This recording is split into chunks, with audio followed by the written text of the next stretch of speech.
This episode of Sleepy is proudly sponsored by Green Chef, the #1 meal kit for clean eating.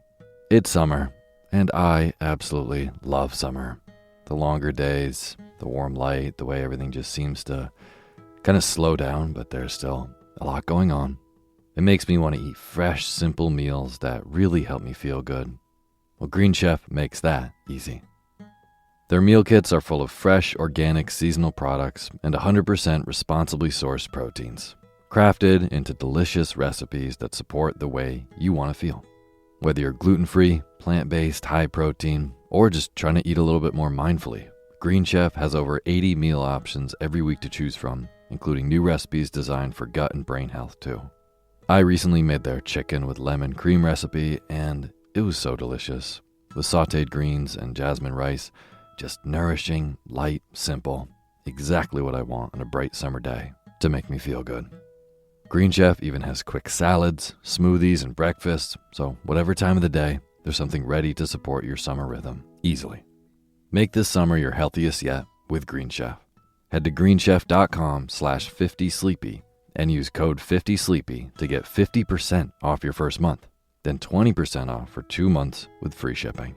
That's code 50sleepy at greenchef.com/50sleepy. I'll have a link for this in the description of the show. Thanks. This episode of Sleepy is proudly sponsored by Shopify. When I first started this show and started podcasting in general, I learned a lot of stuff the hard way. Writing, editing, recording, producing, marketing, social media. It was a lot to start doing this, and while I love knowing how to do all those things now, I definitely would have loved to know about tools that would have made my life simpler, like I do today. Tools that make my business and my life just run smoother. Well, Shopify is definitely one of those tools. It is the business behind the business. It's the commerce platform behind millions of businesses around the world, from household names like Mattel to businesses just getting started. There's hundreds of ready-to-use templates to build a beautiful online store that matches your brand. Shopify has tons of helpful AI tools to help you build out and fill your site in no time. It's also really easy to get the word out with easily made email and social media campaigns. And best yet, Shopify is your commerce expert with world-class expertise in everything from managing inventory to international shipping to processing returns and beyond. So if you're ready to sell, you're ready for Shopify. Turn your big business idea into reality with Shopify on your side. Sign up for your $1 per month trial and start selling today at shopify.com/Otis. Go to shopify.com/OTIS. Shopify.com/Otis. I'll put a link for this in the show notes. Thanks. Hey, my name's Otis Gray, and you're listening to Sleepy.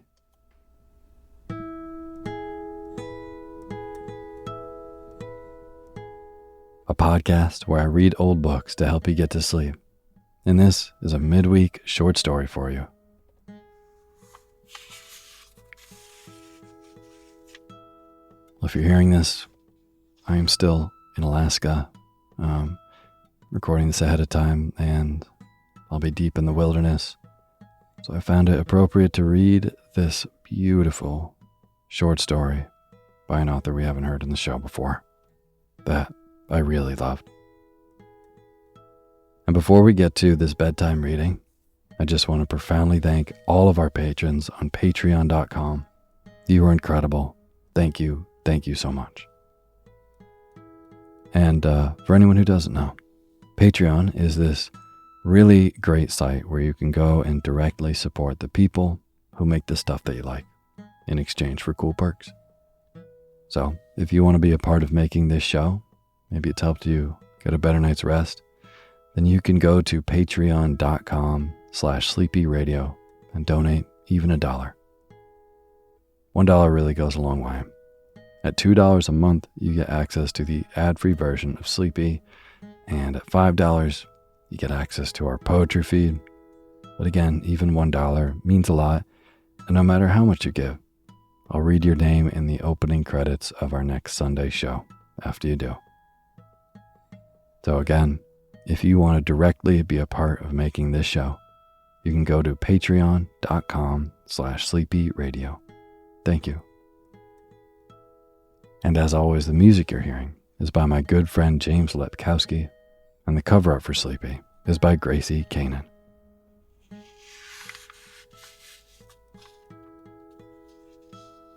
So tonight's story is by an author named Sarah Orne Jewett.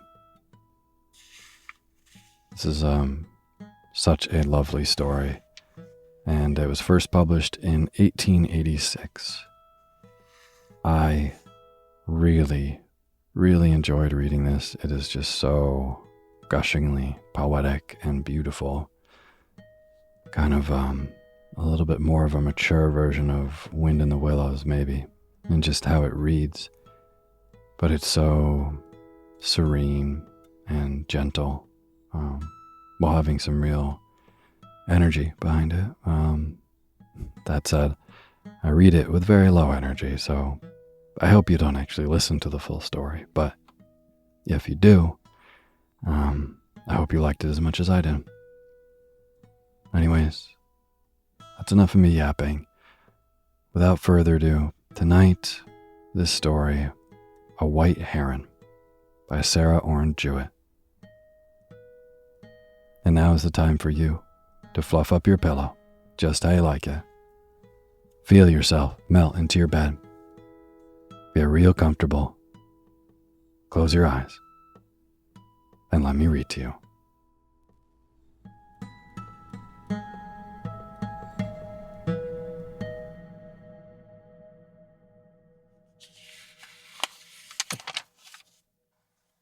Chapter 1.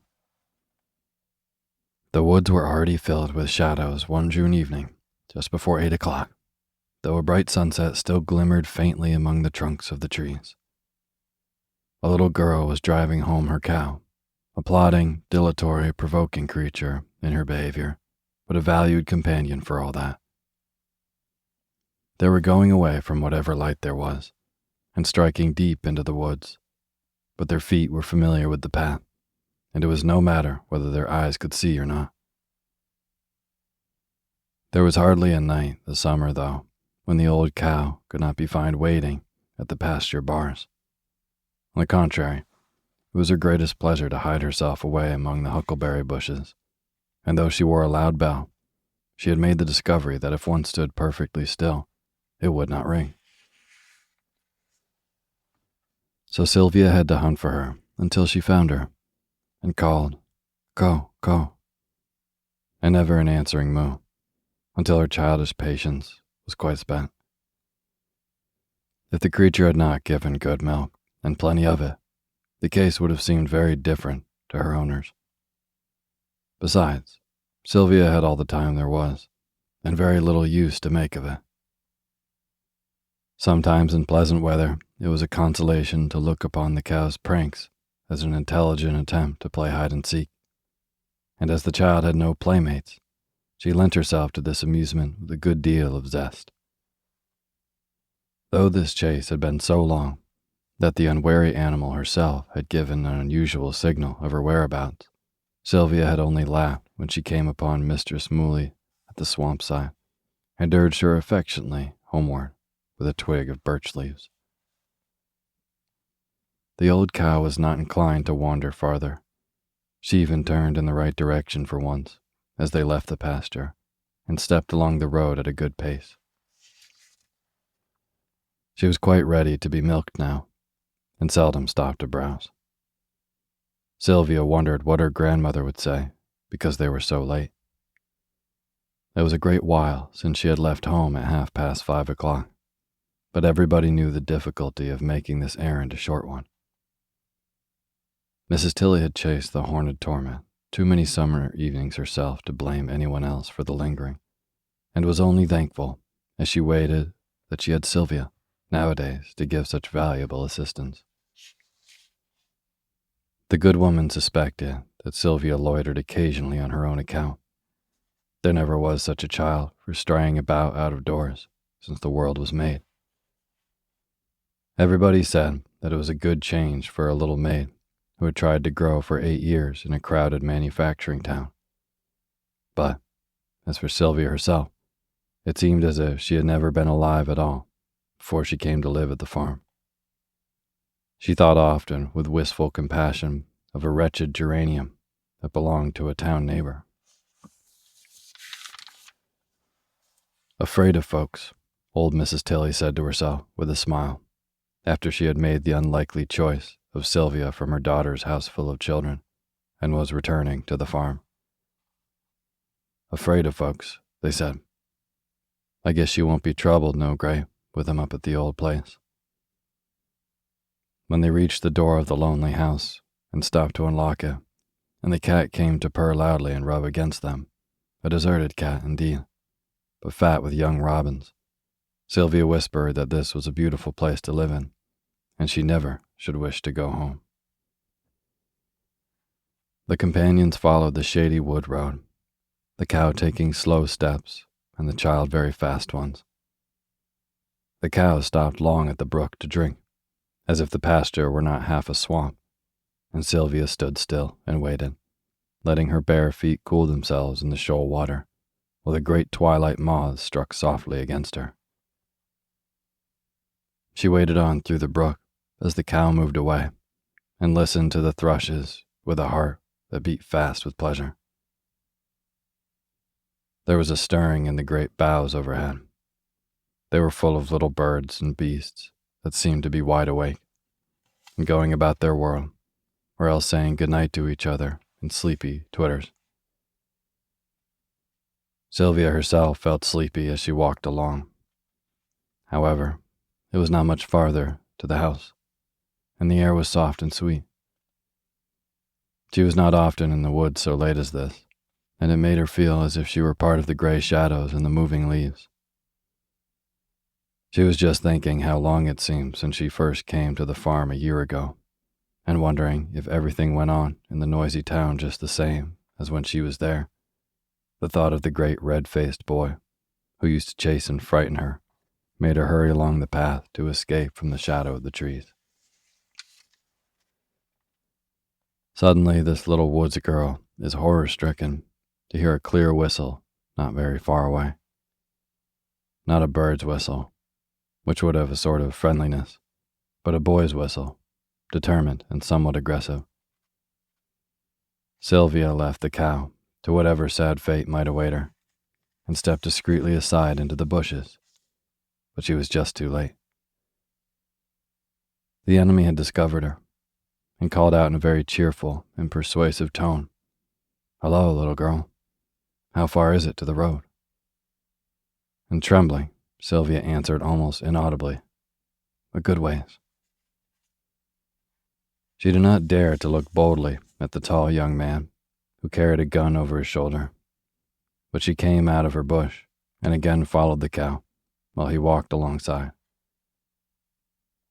"I have been hunting for some birds," the stranger said kindly, "and I have lost my way and need a friend very much." "Don't be afraid," he added gallantly. "Speak up and tell me what your name is, and whether you think I can spend the night at your house, and go out gunning early in the morning." Sylvia was more alarmed than before. Would not her grandmother consider her much to blame? But who could have foreseen such an accident as this?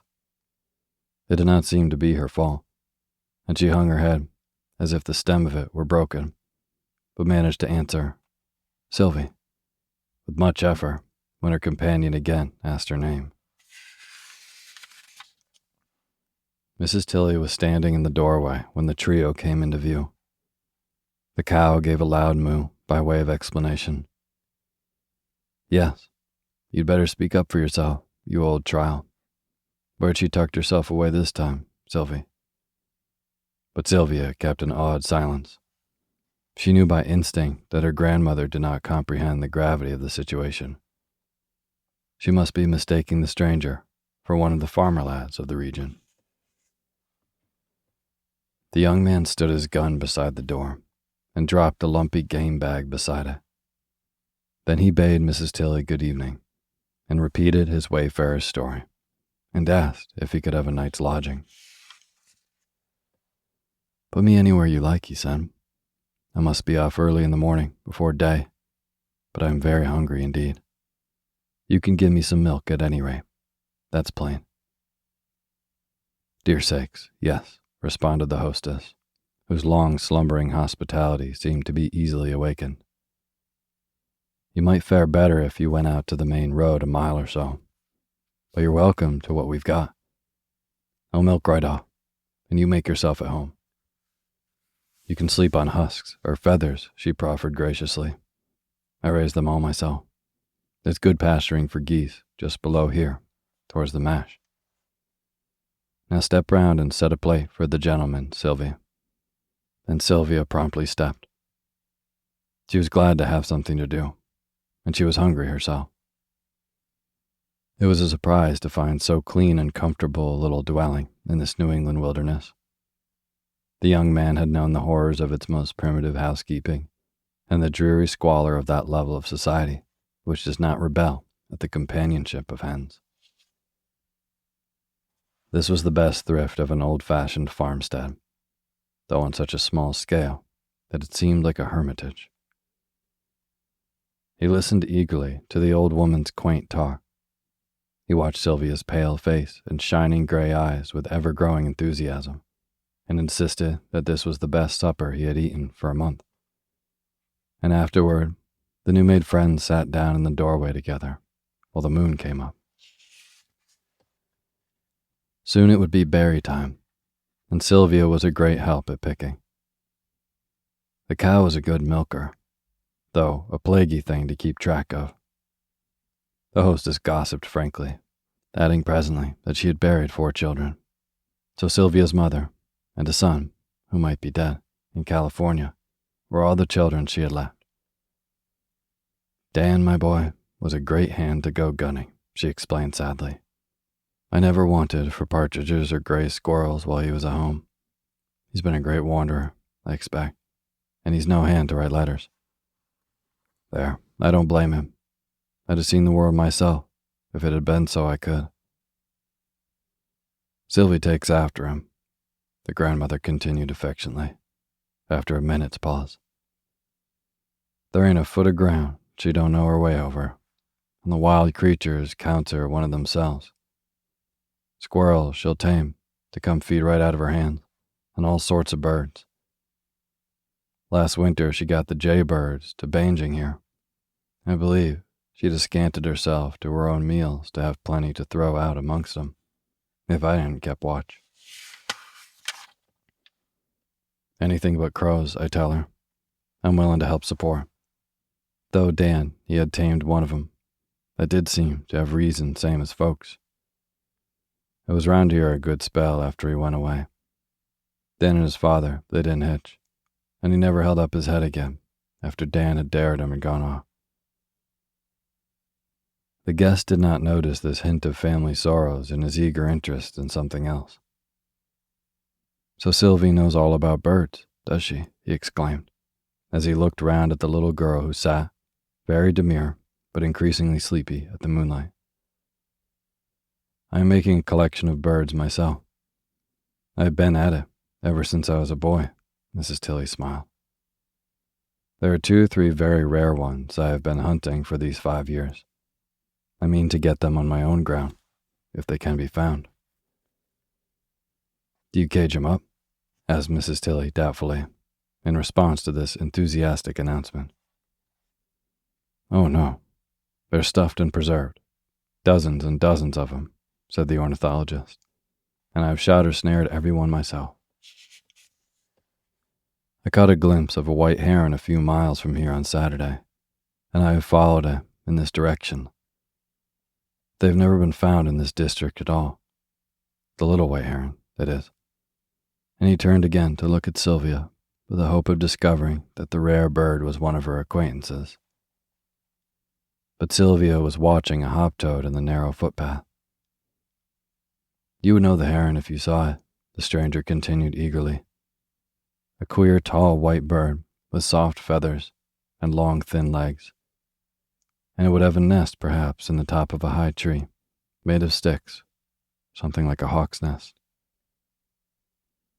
Sylvia's heart gave a wild beat.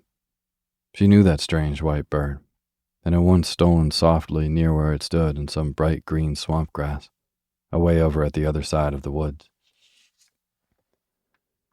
There was an open place where the sunshine always seemed strangely yellow and hot, where tall nodding rushes grew, and her grandmother had warned her that she might sink in the soft black mud underneath and never be heard of more. Not far beyond were the salt marshes just this side of the sea itself, which Sylvia wondered and dreamed much about, but had never seen, whose great voice could sometimes be heard above the noise of the woods on stormy nights. I can't think of anything I should like so much as to find that heron's nest, the handsome stranger was saying. I would give $10 to anybody who could show it to me, he added desperately, and I mean to spend my whole vacation hunting for it, if need be. Perhaps it was only migrating, or had been chased out of its own region by some bird of prey. Mrs. Tilley gave amazed attention to all this, but Sylvia still watched the toad, not divining, as she might have done at some calmer time, that the creature wished to get its hole under the doorstep, and was much hindered by the unusual spectators at that hour of the evening. No amount of thought, that night, could decide how many wished-for treasures the $10 so lightly spoken of would buy. The next day, the young sportsman hovered about the woods, and Sylvia kept him company. Having lost her first fear of the friendly lad, who proved to be most kind and sympathetic, he told her many things about the birds and what they knew, and where they lived and what they did with themselves. And he gave her a jackknife, which she thought as great a treasure as if she were a desert islander. All day long, he did not once make her troubled or afraid, except when he brought down some unsuspecting singing creature from its bough. Sylvia would have liked him vastly better without his gun, and could not understand why he killed the very birds he seemed to like so much. But as the day waned, Sylvia still watched the young man with loving admiration. She had never seen somebody so charming and delightful. The woman's heart asleep in the child was vaguely thrilled by a dream of love. Some premonition of that great power stirred and swayed these young creatures, who traversed the solemn woodlands with soft-footed silent care. They stopped to listen to a bird song. They pressed forward again eagerly, parting the branches, speaking to each other rarely and in whispers, the young man going first and Sylvia following, fascinated a few steps behind with her gray eyes dark with excitement. She grieved because the longed-for white heron was elusive, but she did not lead the guest. She only followed, and there was no such thing as speaking first. The sound of her own unquestioned voice would have terrified her. It was hard enough to answer yes or no when there was need of that. At last, evening began to fall, and they drove the cow home together, and Sylvia smiled with pleasure when they came to the place where she heard the whistle and was afraid only the night before. Chapter 2. Half a mile from home, at the farther edge of the woods, where the land was highest, a great pine tree stood, the last of its generation. Whether it was left for a boundary mark or for what reason, no one could say. The wood choppers who had felled its mates were dead and gone long ago, and a whole forest of sturdy trees, pines and oaks and maples had grown again. But the stately head of this old pine towered above them all, and made a landmark for the sea and shore miles and miles away. Sylvia knew it well. She had always believed that whoever climbed to the top of it could see the ocean, and the little girl had often laid her hand on the great rough trunk and looked up wistfully at those dark boughs that the wind had always stirred, no matter how hot and still the air might be below.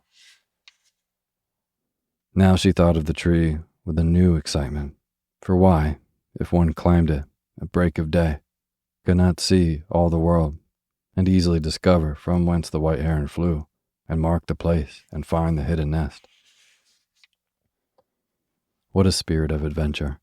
What wild ambition. What fancied triumph and delight and glory for the later morning when she could make known the secret. It was almost too real and too great for the childish heart to bear. All night the door of the little house stood open, and the whippoorwills came and sang upon the very step. The young sportsman and his old hostess were sound asleep, but Sylvia's great design kept her broad awake and watching. She forgot to think of sleep.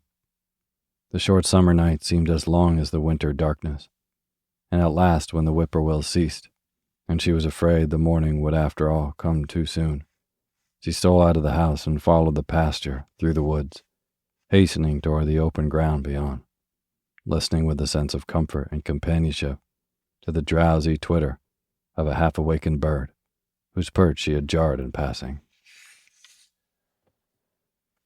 Alas, if the great wave of human interest which flooded for the first time this dull little life should sweep away the satisfactions of an existence heart to heart with nature and the dumb life of the forest. There was the huge tree asleep yet in the paling moonlight, and small and silly Sylvia began with utmost bravery to mount to the top of it, with tingling, eager blood coursing the channels of her whole frame and her bare feet and fingers that pinched up and held like a bird's claws to the monstrous ladder reaching up, almost to the sky itself. First she must mount the white oak tree that grew alongside, where she was almost lost among the dark branches and the green leaves, heavy and wet with dew. A bird fluttered off its nest, and a red squirrel ran to and fro and scolded pettishly to the harmless housebreaker. Sylvia felt her way easily. She had often climbed there, and knew that higher still, one of the oak's upper branches chafed against the pine trunk, just where its lower boughs were set close together. There, when she made the dangerous pass from one tree to the other, the great enterprise would really begin. She crept out along the swaying oak limb at last, and took the daring step across into the old pine tree. The way was harder than she thought. She must reach far and hold fast. The sharp, dry twigs caught and held her, and scratched her like angry talons. The pitch made her thin little fingers clumsy and stiff as she went round and round the tree's great stem, higher and higher upward. The sparrows and robins in the woods below were beginning to wake and twitter to the dawn, yet it seemed much lighter there aloft in the pine tree, and the child knew she must hurry if her project were to be of any use. The tree seemed to lengthen itself out as she went up, and to reach farther and farther upward. It was like a great mainmast to the voyaging earth. It must truly have been amazed that morning, through all its ponderous frame, as it felt this determined spark of human spirit wending its way from higher branch to branch. Who knows how steadily the least twigs held themselves to advantage this light, weak creature on her way. The old pine must have loved his new dependent, more than all the hawks and bats and moths, and even the sweet-voiced thrushes, was the brave, beating heart of the solitary gray-eyed child. And the tree stood still, and frowned away the winds that June morning, while dawn grew bright in the east. Sylvia's face was like a pale star, if one had seen it from the ground, when the last thorny bough was past, and she stood up trembling and tired, but wholly triumphant, high in the treetop. Yes, there was the sea in the dawning sun, making a golden dazzle over it, and towards that glorious east flew two hawks with slow-moving pinions. How low they looked in the air from that height, when one had only seen them before far up, and dark against the blue sky. Their gray feathers were as soft as moths. They seemed only a little way from the tree, and Sylvia felt as if she too could go flying away among the clouds. Westward, the woodlands and farms reached miles and miles into the distance. Here and there were church steeples and white villages. Truly it was a vast and awesome world. The birds sang louder and louder. At last the sun came up, bewilderingly bright. Sylvia could see the white sails of ships out at sea, and the clouds that were purple and rose-colored, and yellow at first, began to fade away. Where was the white heron's nest in the sea of green branches? And was this wonderful sight and pageant of the world the only reward for having climbed to such a giddy height? Now look down again, Sylvia, where the green marsh is set among the shining birches and dark hemlocks. There where you saw the white heron, once you will see him again. Look, look. A white spot of him, like a single floating feather, comes up from the dead hemlock, and grows larger, and rises, and comes close at last, and goes by the landmark pine with steady sweep of wing, and outstretched slender neck and crested head. And wait, wait. Do not move a foot or a finger, little girl. Do not send an arrow of light and consciousness from your two eager eyes, for the heron is perched on a pine bough not far beyond yours, and cries back to his mate on the nest, and plumes his feathers for the new day. The child gives a long sigh a minute later, when a company of shouting catbirds comes also to the tree, and vexed by their fluttering and lawlessness, the solemn heron goes away. She knows his secret now, the wild, light, slender bird that floats and wavers, and goes back like an arrow presently to his home in the green world beneath. Then Sylvia, well satisfied, makes her perilous way down again, not daring to look far below the branch she stands on, ready to cry sometimes because her fingers ache and her lamed feet slip. Wondering over and over again what the stranger would say to her, and what he would think when she told him how to find his way straight to the heron's nest. "Sylvie, Sylvie," called the busy old grandmother again and again, but nobody answered, and the small husk bed was empty, and Sylvia had disappeared. The guest waked from a dream, and remembering his day's pleasure, hurried to dress himself that it might sooner begin.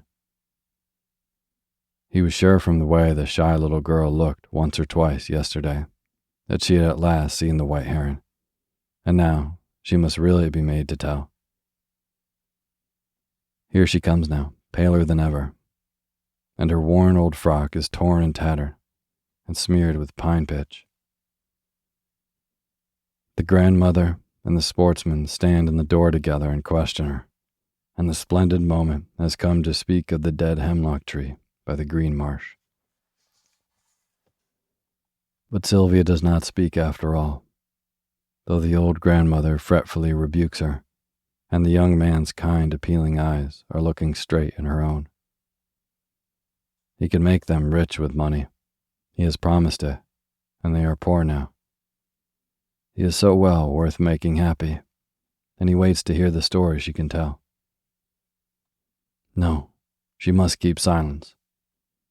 What is it that suddenly forbids her and makes her dumb? Has she been 9 years growing, and now, when the great world for the first time puts out a hand to her, she must thrust it aside for a bird's sake? The murmur of the pine's green branches is in her ears. She remembers how the white heron came flying through the golden air, and how they watched the sea in the morning together, and Sylvia cannot speak. She cannot tell the heron's secret and give its life away. Dear Loyalty, that suffered a sharp pang as the guest went away disappointed later in the day, that could have served and followed him and loved him as a dog loves. Many a night Sylvia heard the echo of his whistle, haunting the pasture path as she came home with the loitering cow. She forgot even her sorrow at the sharp report of his gun, and the sight of thrushes and sparrows dropping silent to the ground, their songs hushed and their pretty feathers stained and wet with blood. Were the birds better friends than their hunter might have been? Who can tell? Whatever treasures were lost to her, woodlands in summertime, remember. Bring your gifts and graces and tell your secrets to this lonely country child.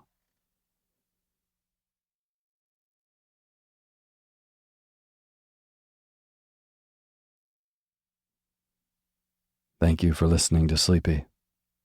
Good night.